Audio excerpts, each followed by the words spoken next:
Hi guys, kain tayo ng maning nilaga. Galing kasi ako sa tindahan kanina. Nakakita ako ng nilagang mani. Ayan, bumili ako. Bumili kasi ako ng bigas at ng gulay. Ayan, bumili tuloy ako nito. Kain tayo guys. Maganda ang mani. Ang patalino.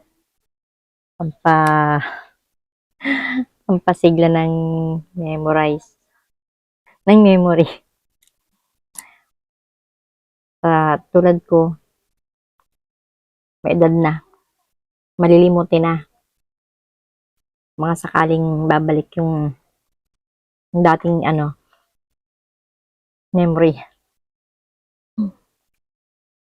Ayan guys, so, binili ko yan ng 30 pesos. Dalawang plastic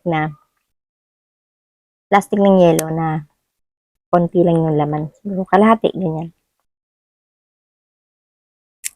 Alam mo guys, ito ay bumibili talaga ako ng mani, yung hilaw. Tapos, kinakain ko yun pinapapakulan yun ng hilaw. 1 kilo. Namalayan ko na lang paubos na pala. Naubos ko. Araw-araw kong kinakain.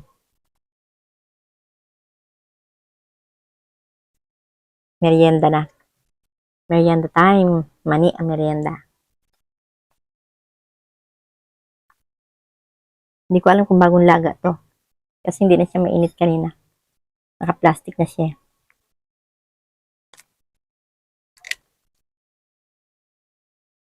Yung iba, payat yung laman.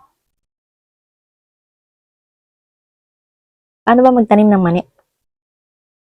Kasi iniisip ko magtanim nakita ko kasi yung pwede siya sa paso. Yung medyo malaking paso. Nakita ko sa napanood ko. Ang dami ng laman. Sabi ko, paano kaya magtanim yan? Pwede bang itanim yung nabibili sa palengke na hilaw? Tutubo kaya yun? Sabi ko, minsan itry ko, bibili ako ng mani. Kasi nagpunta ako minsan sa palengke, wala akong makita. Nagtitinda ng mani.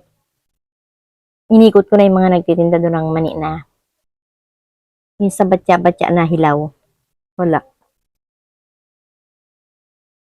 Sabi ko, pagbalik ko, maghahanap ulit ako. Kakainin ko, tsaka tatanim. Hindi ko alam kung pwede yun eh. Pero itatry ko. Bibili pa ako ng lupa. Wala pa akong lupa.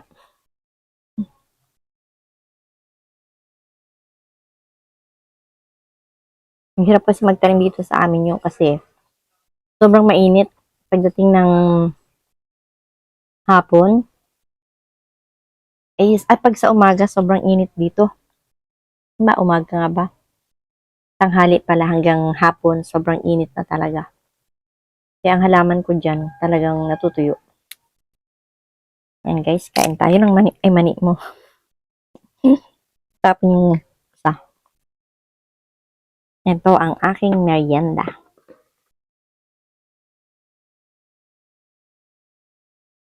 Kain tayo ng mani guys. Pampatalino. Bye-bye. Please like, share, and subscribe. Salamat sa inyong lahat.